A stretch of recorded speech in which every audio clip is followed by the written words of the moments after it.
today is about making a popcorn using this LEKUE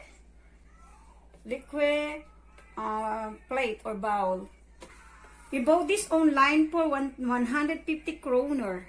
In euros, that is 20 euros. In Philippine pesos, is like 1,000 pesos. So, this is how it looks like when it's folded. So, then this is the lid. And you can, how we call this? Yeah, it will become a bowl like this.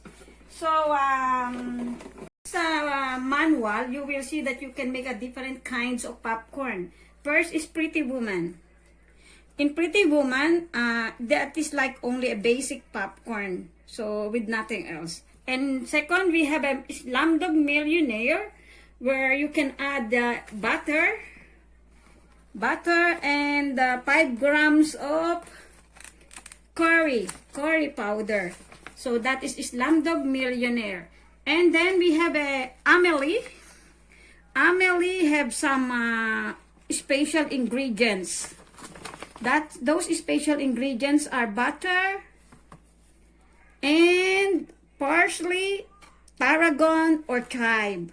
So that is Amelie popcorn. And in Thelma and Louise, and that one we can add what is that? We can add 3 ingredients: olive oil, honey, and butter. And peanut, I think. Yeah. Peanut, honey, and butter.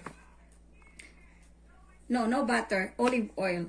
So those are different kind of popcorns you can make in this special bowl. And we're going to put only a little bit of popcorn. So this is my measurement of the popcorn. I'm going to put two of this.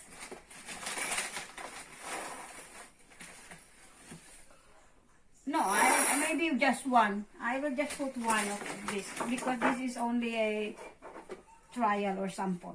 So okay. And then we're going to put the lid. Don't press it too much. Just do it right like that, because this will attach anyway. So this is how it looks. And then we're going to put it in the microwave.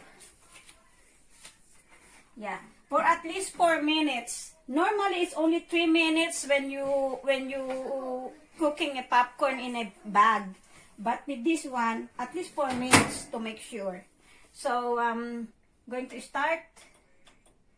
Okay, 2 minutes and... yeah, that's okay.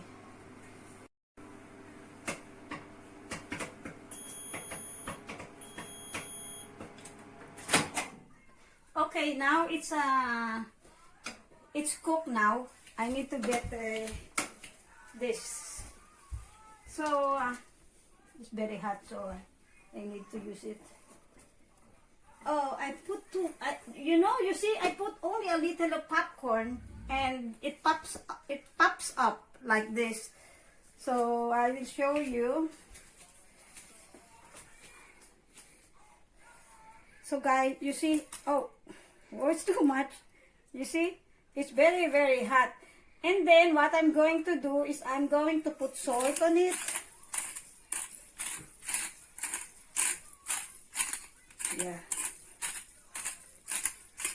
Yeah. Okay.